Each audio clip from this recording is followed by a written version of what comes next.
si Lena. Hindi ako titigil! Titigulan. Hayop ka.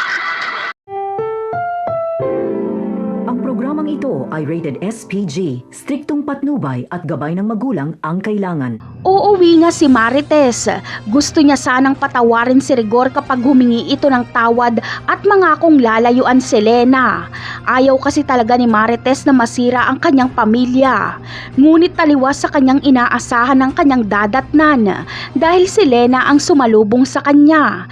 Sa galit ni Marites ay muli niyang sinampal at sinabunutan si Lena. Iginiit naman ni Lena na si Rigor daw umano ang nag-uwi sa kanya. Grabing sakit ang nararamdaman ni Marites kaya hindi siya nagpaawat. At sa pagdating nga ni Rigor ay inawat niya si Marites at si Lena ang kanyang kinampihan.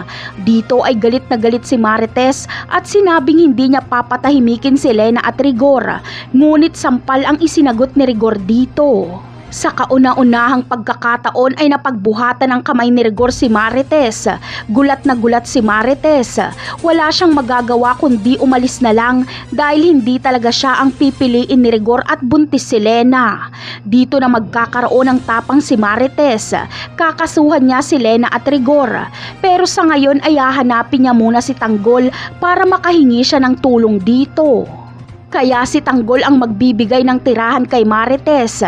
Kapag malaman ni Tanggol na sinaktan ni Rigor si Marites, ay mawawala ang respeto niya kay Rigor.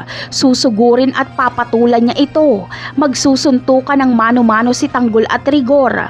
Dito mapagtatanto ni Rigor na wala siyang laban kay Tanggol dahil wasak ang kanyang muka.